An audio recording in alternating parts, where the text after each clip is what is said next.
Again I say to you, if two of you agree on earth about anything that they may ask, it will be done.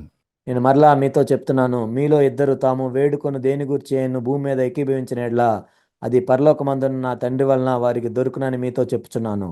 See, this binding, the authority for this binding in such a situation, అలాంటి పరిస్థితుల్లో బంధించడానికి ఈ శక్తి the Lord says, is best exercised by at least two people. కనీసం ఇద్దరైనా కలిసి దాన్ని వినియోగించుకోవాలని ప్రభు చెప్తున్నారు. That means there are two godly men who are in agreement. ఇద్దరు దైవభక్తి కలిగిన వ్యక్తులు ఏకీభవించినట్లయితే And they ask that in a situation satanic attempts to bring confusion into the church be bound. సంఘంలో సైతాన్ యొక్క శక్తులు కలవరాన్ని తీసుకొస్తున్న శక్తుల్ని బంధించవచ్చు. And people who are in bondage be released. బంధించబడిన వారు విడుదల పొందొచ్చు. Maybe a whole lot of people in the church are in bondage because of one person. బహుశా ఒక్క వ్యక్తిని బట్టి సంఘంలో అనేక మంది బంధకాల్లో ఉండొచ్చు. Well, we want to release those people. అలాంటి వారిని మనం విడిపించాలి. Because where two or three have gathered together in my name, there I am in the midst. ఎక్కడైతే ఇద్దరు ముగ్గురు ఏకీభవించి నా నామంలో కూడుకుంటారో వారి మధ్యలో నేను ఉంటాను. You see the whole context of this. He's talking about the church, and verse 20 is almost like a definition of the church. ఇక్కడ సందర్భాన్ని మనం చూసినట్లయితే సంఘం గురించి ఆయన చెప్తూ ఉన్నారు. ఇక్కడ 20వ వచనంలో చూసినట్లయితే దాదాపు అది సంఘానికి నిర్వచనంగా ఉంది. It's two or three. And if the Lord had said, where 200 or 300 are gathered in my name, there am I in the midst, then I would never be a part of a small church. ఇక్కడ ఇద్దరు ముగ్గురు అని ఉంది. ప్రభు ఇక్కడ 200 మంది 300 మంది ఉంటే వాళ్ళ మధ్యలో నేను ఉంటాను అంటే ఒక చిన్న సంఘంలో నేను ఎప్పుడు కూడా ఒక సభ్యునిగా ఉండలేను. I say I look for minimum of 200 people because we can have a church only where there are 200 people. అప్పుడు కనీసం 200 మంది కోసం నేను చూడాలి. సంఘంగా ఏర్పడాలంటే కనీసం 200 మంది ఉండాలి.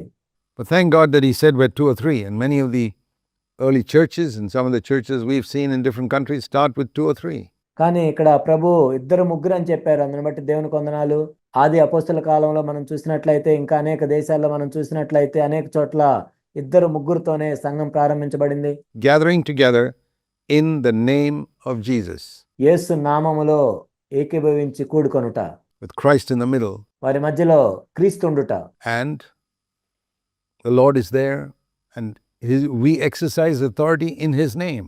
అక్కడ ప్రభు ఉంటాడు కాబట్టి ఆయన నామములో మనము అధికారాన్ని వినియోగించుకుంటాం. But we need to understand here what it means to gather together in Jesus' name. యేసు నామములో కూడుకొనుట అంటే ఏంటో మనం చూద్దాం. First of all, what does the name Jesus mean?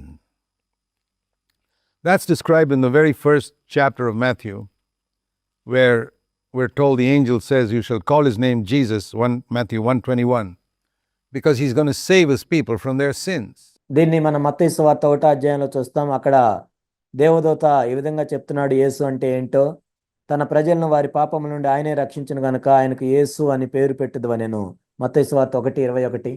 So it's a group of people who are gathering together in the name of Jesus, which means ఇక్కడ కొంతమంది యేసు నామములో కూడుకొనుట. యేసు అంటే ఏంటంటే one who's come to save his people from their sins. తన ప్రజలను వారి పాపముల నుండి రక్షించే వ్యక్తి.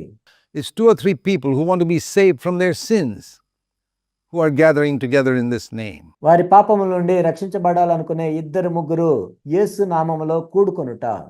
It's not just two or three people who are carnal and worldly and who are living for themselves and say we come in the name of Jesus. శరీరానుసారంగా లోకానుసారంగా వాళ్ళ కోసం వాళ్ళు బ్రతుకుతూ ఏదో ఇద్దరు ముగ్గురు కూడుకోవటం కాదు. That's a religious group which could be Babylon. మేము యేసు నామములో ఇక్కడ కూడుకున్నామని వాళ్ళు చెప్తారు. కానీ అది ఒక మత సంబంధమైన గుంపు. అది బబులోనుగా ఉంటుంది. They don't have any authority at all. వారికి ఎటువంటి అధికారం ఉండదు. It's 2-3 people who have understood the meaning of the name of Jesus. ఎవరైతే యేసు నామానికి అర్థాన్ని తెలుసుకుంటారో and who have come together in that name. ఆ నామంలో కూడుకుంటారో. Never forget this. This verse is used glibly by every type of Christian group that imagines that Jesus is in their midst. ఈ వచనాన్ని ప్రతి ఒక్క క్రైస్తవ గుంపు కూడా మా మధ్య యేసు ఉన్నాడని ఊహించుకొని అందరూ వాడుతుంటారు దీన్ని. Don't you think the church in Laodicea invoked this verse? లవోదికీయలోని సంఘము ఈ వచనాన్ని వాళ్ళు వాడుకోలేదని మీరు అనుకుంటున్నారా? In their meetings, whenever they met together, the church in Laodicea described in Revelation chapter 3 verse 14 onwards. వాళ్ళు ఎప్పుడు కూడుకున్నా కానీ ఇక్కడ లవదోకే సంఘము మనం ప్రకటన గ్రంథం 3 అధ్యాయం 14 నుండి చూస్తాం. would gather together and say, "We thank you, Lord, you're in our midst," according to Matthew 18:20. లవదోకే సంఘము ప్రకటన గ్రంథము 3 అధ్యాయం 14 నుండి చెప్పబడింది.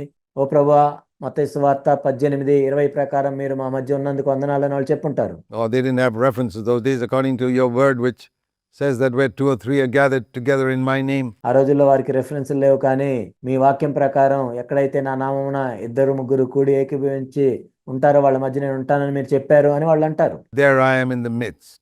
But he wasn't in their midst. He tells the church in Laodicea in verse 20, "I stand at the door and knock." కానీ ఆ లవదోకీయ సంఘంలో ప్రభు లేరు. ప్రభు ప్రకటన 3:20 ఏం చెప్తున్నారంటే, నేను బయట ఉండి తలుపు తడుతూ ఉన్నాను. If anyone will open the door and let me in, I'll come in. ఎవడైనా నా స్వరం విని తలుపు తీసిన యెడల నేను అతని ఎద్దుకు వస్తాను. So where was he? ప్రభు ఎక్కడున్నాడు? Was he inside or outside the church? He was outside. ఆయన సంఘం లోపల ఉన్నాడా, వెలుపల ఉన్నాడా? వెలుపల ఉన్నాడు. And he was seeking for entrance into individual lives because the church itself had rejected him.